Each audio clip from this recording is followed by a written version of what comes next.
Alors nouvelle journée, on est à Mora. J'ai pas filmé la journée d'hier parce qu'il n'y avait pas grand chose d'intéressant à filmer, si ce n'est le paysage, mais on est dans les trains ou les bus. Parce qu'on a dû faire tout le trajet jusqu'à Mora, ça nous a pris 5 heures. Et puis vu que la journée elle se finit très tôt, vers 18h45 plus ou moins, le soleil se couche, donc il fait vite noir.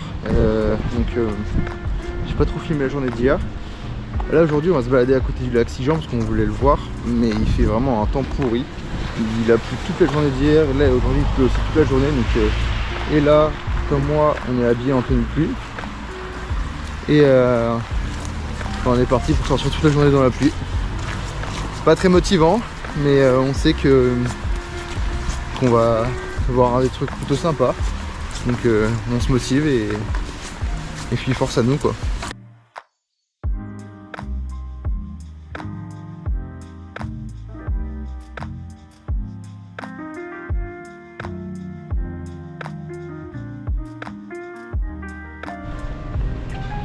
Là on arrive à Soleron, on va visiter une petite église et puis après on va s'acheter à manger avant d'aller au village viking.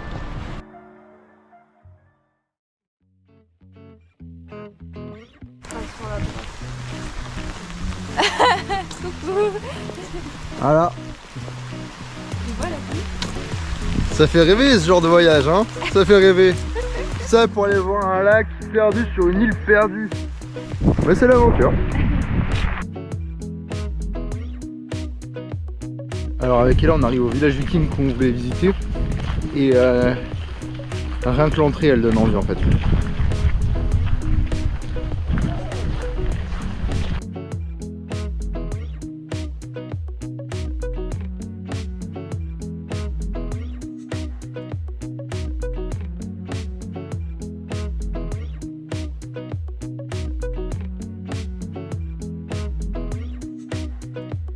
Alors du coup le temps est assez changeant, comme au Danemark en fait, on voit le grand ciel bleu qui arrive.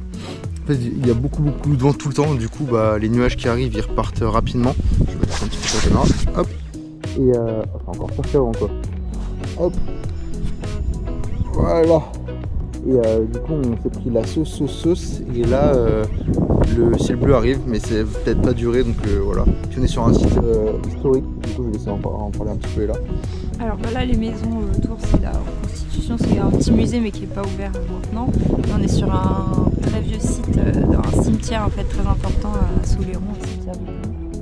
Donc voilà, il y a un petit parcours culturel qu'on va faire. Et ça a l'air franchement top. Donc là on est sur un site où il y a la reconstitution et tout ça, donc je vais essayer de vous montrer un petit peu. Mais c'est déjà très sympa franchement.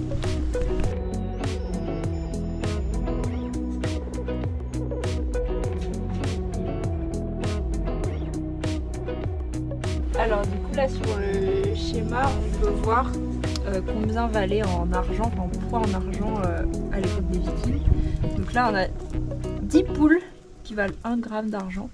Après on a 1 kg de céréales, une lance, un étrier, une épée, un bœuf, une fille esclave, un homme esclave, un casque et enfin une côte de maille qui vaut très cher.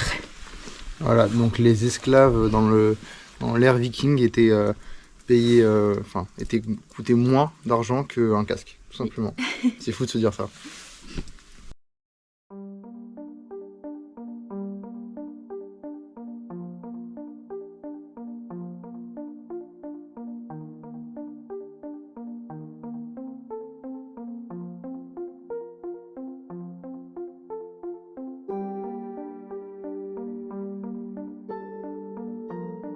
Donc là on arrive devant des petits monts de terre, des petits tumulus, où il y avait du coup des tombes vikings où des gens étaient enterrés avec leurs biens pour aller au Valhalla, donc c'est assez sympa, il y en a plusieurs. Bon, il y a celui-là qui est juste en face de vous, il y en a un autre là-bas au bout de mon doigt, et je pense qu'on va en croiser d'autres. Il y en a aussi peut-être un là-bas, je sais pas si c'en est un là ici, par là-bas, mais ouais, il y a des...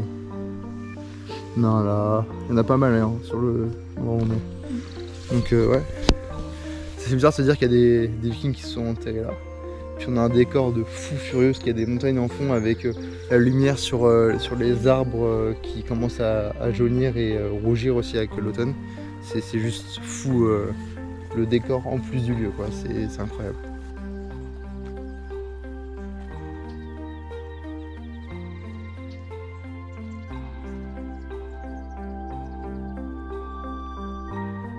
C'est un truc de dingue. Je viens de dire à Ella, ça se trouve un croisé un arc-en-ciel, lui qui fait super beau mais qui pleut comme jamais. On se retourne et je sais pas si on le voit bien. Il est par là-bas là.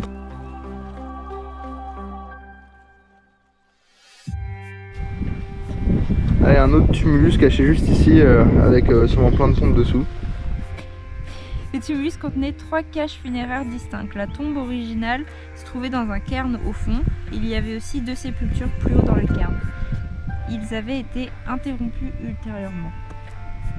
La tombe originale était composée d'ossements humains brûlés, lavés et écrasés, d'ossements d'animaux non brûlés et d'une variété d'objets tels que les armes, de l'équipement et des outils pour chevaux.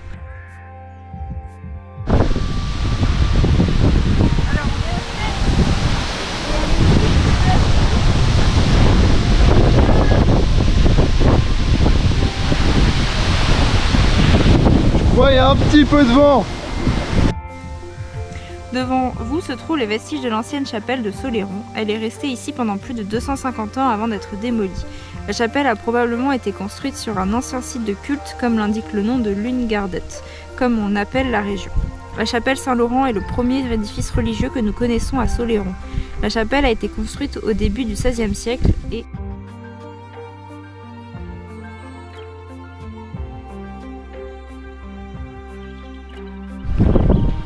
là on a été devant une source qui était probablement utilisée par les Vikings et peut-être même à l'âge de bronze comme source sacrificielle où il fallait lancer un objet de préférence en métal pour avoir bonheur et santé.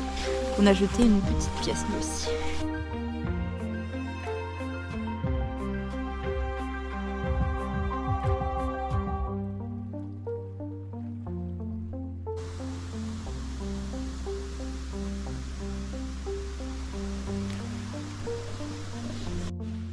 La mine d'argent.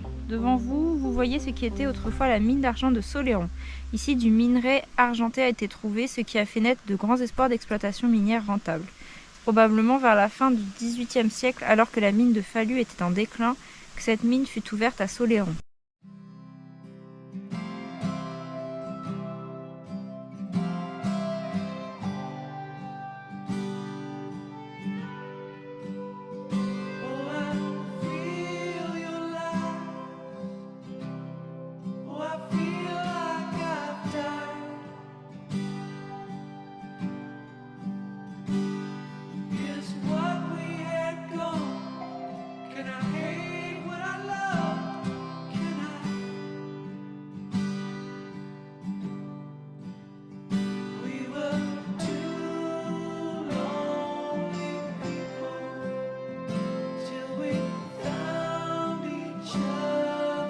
On est enfin arrivé au lac Sijan ou Sian, je ne sais pas comment le prononcer exactement. Et il y a vraiment de l'eau à perte de vue avec des arbres et des petites villes au bout. Genre ah ouais, c'est la Suède, c'est époustouflant. Et on est content d'y être arrivé. Je vais essayer de sortir le drone, je sais pas si je vais pouvoir parce qu'il fait pas très très beau, mais pas trop moche non plus. Et je vais essayer de vous filmer ça et de finir là-dessus, ce serait pas mal.